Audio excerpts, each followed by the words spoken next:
Welcome back to the Gallowgateshots YouTube channel. My name is Matthew, coming to you with instant reaction after Newcastle have limped, crawled, slunk out of the League Cup away at Brentford. I'm joined by the always smiling faces podcast legend, Mark. How are you doing, mate? I'm doing better after that introduction, to be fair. I'm just trying to make us happy, you know?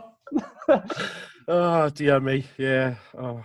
I don't even think the way that we crashed out was as good as the way that you made it sound there, because it was far worse than that. Yeah, I was trying to think of slow ways or worse, you know, verbs than slinking and crawling and limping, but there isn't. But if there was, that's what Newcastle did, you know. We're going to try and keep it short because at the end of the day, it's the Christmas period. Happy holidays to you all. We don't want to put any negativity on when our ended a shitty year, even though there was a shitty performance that we're going to talk about right now. Mate, we start off with the selection. We see that Brentford have rested players. Our, favourite, what could have been Ivan Toney, was on the bench, and we selected a pretty strong team. Yeah, I mean, to be fair, when I saw the two team selections, I thought actually this is quite a surprise. They've rested their better players. We've gone in with quite a strong attacking lineup on the face of things. We might actually give this a go. Yeah. How bloody wrong I was. Well, I thought exactly the same. I even, started looking at bets and all sorts. I thought we were a great price. I didn't bet on Newcastle. But, you start to think, actually, maybe Brentford, have got a very pragmatic, what looks like a very good manager at Brentford. And maybe he's just thought, look, as much as I'd like to get the semi-final, I'm only bothered about the league. We've got a lot of fixtures coming up. But say Bruce is thrown in, an attacking lineup. Callum Wilson, Almiron, Fraser, Murphy playing at a wing on the wing instead of at wing back. And I just thought we might do something. And from the get-go, I just saw the exact same performance that I've came accustomed to.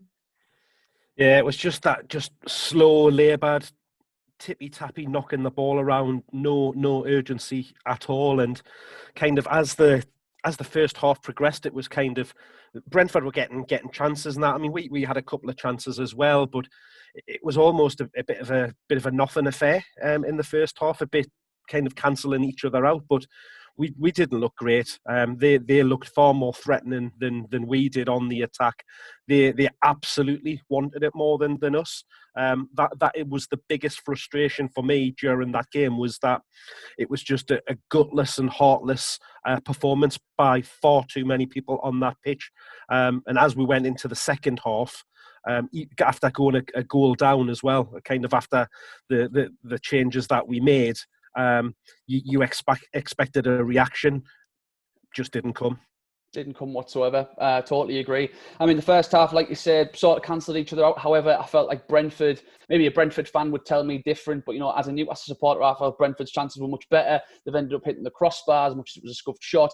Callum Wilson's had that near post shot. He didn't seem like he was at the races today, but then again, he was starved of service. There was a ball flashed across the box by Fraser. Fraser's had a snapshot, which the keeper saved. A good save, and that was probably the closest we came to scoring. But like I say, it just seemed to follow this narrative that I've become so accustomed to, and Mark, sorry YouTube, fucking frustrated at this season. I mean, I've spoke to people after the game. We talk about West Ham, that first game where it seemed like we had a bit of hope. We tapped the ball around a little bit, made forward passes, the fullbacks were banging on. Lewis looked great. He has since declined into the player he is now. I'm not going to throw him in the bin just yet because he's just joined us and he's only young. But he looked awful today. On the other side, DeAndre Yedlin, I don't know what he was playing at today. I think the only people that came out with a bit of credit for me were Carl Darlow. The balls went under him for the goal, but he's made 2 saves to keep us in the game. And I think Kieran Clark, the rest of them, I don't know what they're playing at. I'm sick of getting told that John Joe Shelby's this great passer of a ball. In years gone by, yes, but not anymore. Don Goodman wants to tell me that no one can pass a ball better than this man right here. Well, for me, I think he only passes sideways and backwards now. I don't know if you agree with that, mate.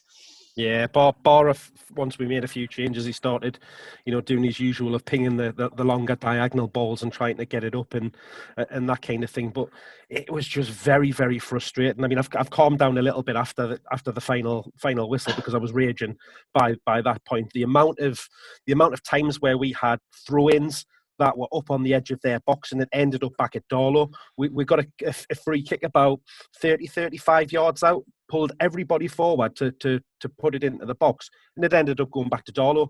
Yeah. What is the point? What is the point? What are we trying to do? Because I don't see any identity. I don't see any desire, any kind of idea around what that bunch of players on that pitch were trying to achieve. And that has to come from one man, and it has to come from Steve Bruce. He is the one that is meant to be organising them, giving them the tactics, telling them how to play. Yes, they then have a responsibility when they go onto the pitch to carry out those instructions, or to at least show some heart and some effort. Didn't see either of those, and I certainly didn't see any tactics or game plan. Yeah, totally agree. I mean, I haven't seen his post-match comments. I know that you'll probably say, oh, look, we had chances that we didn't take in the first half, and they've grew into the game and got the goal, and we just didn't react. You know, the tropes that we've just heard over and over is going to tell us that it's a process. He's going to tell us that you can see what we're trying to do, which you've just said we both can't. And it's just so frustrating. I'm not going to compare him to any past managers. I'm fucking done with that. I know other people are going to do it, and I can't be asked with. All I know is that it's the here and now. I've got a manager that I can't understand what he's trying to do with my football team. And if he came out and explained it, I'd maybe try and half understand him. It's not going to happen. All he's going to do is the same old excuses. And I'm just scared that his luck has run out now, because every single game we've played this season and got a result in, barring the West Ham game, because granted we played a poor West Ham side, but at least we played half well. Every other win for me has had a shade of luck to it. You know, even Everton at home, when they didn't play very well, you know, we were on the back foot near the end and we were holding on. And I just haven't seen us, you know, even come close to not dominating the game, but just having this sort of, you know, what's the word I'm looking for? Just looking like we're going to do something in the game, basically.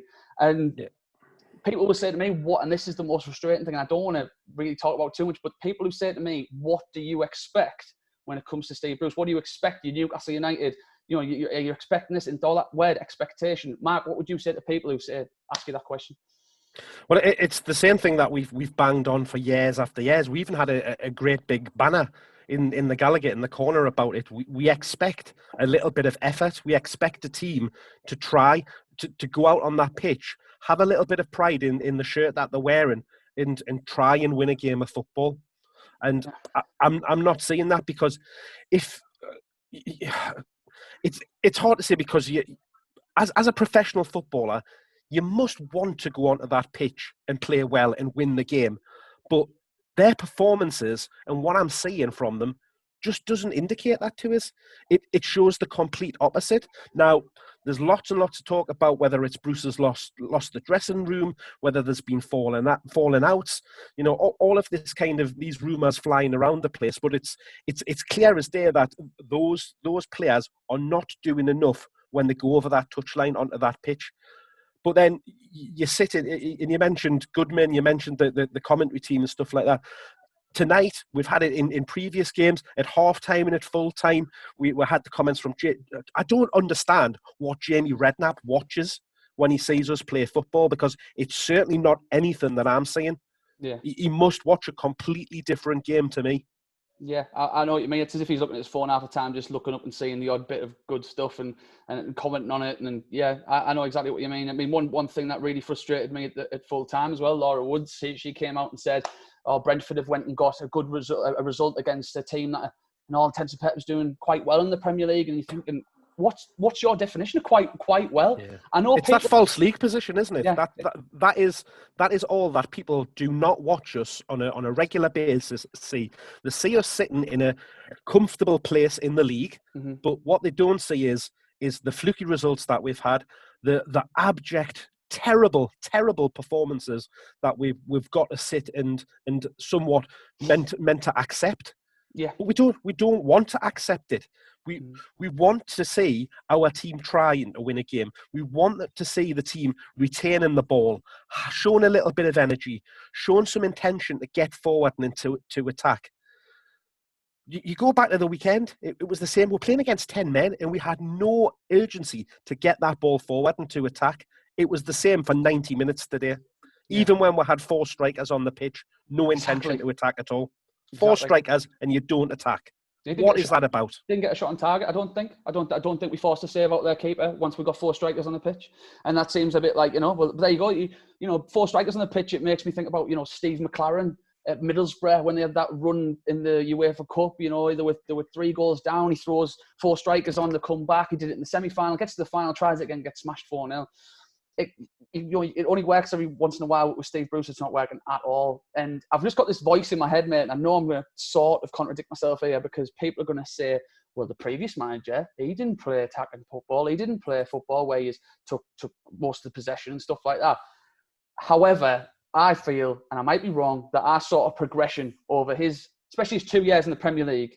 I saw him not get much investment in his team, but then at the end of that second season, I could see the makings of a team. I could see us taking it to teams, Fulham 4-0 away, Liverpool at home, we lost 3-2, but I knew that we put the fear of God in them, and we started playing this type of football, which was a good mix of defensive football, start from the back, just foundation, and build from there, and then, some good passes in midfield, but it just, that's the thing, there's just nothing there with this type of football. There's nothing in midfield. I mean, midfield, God, we haven't mentioned him, but Sean Longstaff, what's going on there? What is going on with that kid? I mean, we talk about it every Monday night. It seems that around what's happened to him, it's you just can't explain it. He's gone so far backward that it beggars belief. Lewis, who that you mentioned before, he was a real gem when he came to this club on his debut. He's gone massively backwards. It has to go back to how they are being coached, how they are being developed to go into there. It's just simply not good enough. It's coming to a point where it could continue, but you know for a fact it will, because the hierarchy that we've got at the club will not make a change. They always leave it too late in the hope that we'll turn it around, that we'll get out of it, and that we'll somehow continue to fluke our way to maintaining the league position that we're in. Yeah, that's exactly it. And that's the catch-22 situation we found ourselves in. I've seen plenty of tweets tonight from various people saying, look, I don't care. I'm sick of it. Just roll the dice with someone else. Maybe that'll change it. You're probably going to end up with a Pardew Carver situation. I mean, look, I think Bruce now, of course, I do want him gone. It's nothing against the guy personally. I just think he's not very good at his job at all. But it's who you're bringing after and who the people upstairs would like to do. We're not going to get another Rafa situation. We're going to get someone who is going to say yes to all the right questions when it comes to their sort of managing of the club. But again, we've talked about this a million times in the past. The last 2 questions I'll ask you, mate, is first and foremost, we went over these results on extra time. We said, what would we take out of West Brom, Leeds and Fulham? We've ended up getting 4 points, which for me isn't good enough. And we've went out the cup. We've got Liverpool and Man City next. 6 points. Oh. You know what it is? This is the weird way that our season has been. You wouldn't put it past us to go and get results against them. It shouldn't happen, and you can't see how it can happen based on the way that we've been playing. But if he flukes some points out of that, isn't Bruce doing a great job? Yeah. He's fantastic. Look what he's doing at Newcastle, because that is the results that people in the media look at and see. What they don't see is the continued abject performances that we're having to put up with, and the lack of desire, the lack of idea. Quite simply, he's out of his depth. He's absolutely out of his depth. He doesn't have a clue how to turn this around. If he had a clue how to turn it around, he would have done it now. He would have got the team playing better football. He keeps banging on about changing the identity. He's had 18 months. Yeah. 18 months. He said it himself. He's been in the job 18 months. What has he done? Yeah. What has he done in the 18 months? And that idea of him saying it's a work in progress constantly is really frustrating. It's so frustrating to hear him say, look, you can, and he says things like, you can see what we're trying to do. I can't. God, no. I've been watching Newcastle for 30 years now, and I just can't. I've seen, some managers, you can see what they're trying to do. Other managers, you can't, and he very much falls into the bracket. I can't see what you're trying to do. So if you tell me you can see what you're trying to do, you're just wrong. I know there's other fans like that, like yourself, and it just confuses me so much. I mean, and this will probably get mentioned in other videos, mate, but briefly, January's looming. I mean, what could give us a shot in the arm? What would you be really looking for? The one thing that we've been crying out for season after season is somebody to go into that midfield that can that can influence a game, be comfortable on the ball, pick a pass, get us on the offensive, box to box. The whole midfield in that central position needs overhauling. It just you cannot have Shelvey sitting that deep and whoever's alongside of him sitting that deep. It is all well and good when it was Shelvey and Hayden, one of them would sit and the other one would move forward, but we just aren't seeing it. There's got to be some investment in that central midfield position. We look to strengthen it with bringing in Hendrick. We brought in Blum and Bentaleb in the last window. Didn't work out. We need somebody that gives us some sort of idea, some sort of drive in that midfield to link up between the defence and the attack, because otherwise we're going to continue to be isolating Wilson and whoever's playing alongside of him up front, and we're not going to score goals. And where have we heard this problem before? Many a time before, mate. I totally agree. Yeah, need something in that midfield. Obviously, I'd say we'd need cover at centre-half now. I'd love for Bruce to sort of explain the situation that happened with the centre-halves. Obviously, Legend's playing quite well for Alaves. Legend was always, a bit, I wouldn't say a fan favourite, but, a lot of people liked him. He's let him go on the assumption that he tried to bring Holden in. Once that deal went dead, I'm just surprised that they didn't think, right, let's go and get another loan signing from somewhere, even if it's an inexperienced, under 23 from somewhere, just so we can plug that hole if needs be. Because he obviously knew he was going to need to do it. And now we find ourselves playing here in the centre-half alongside Kieran Clark, who, we know his injury record isn't great.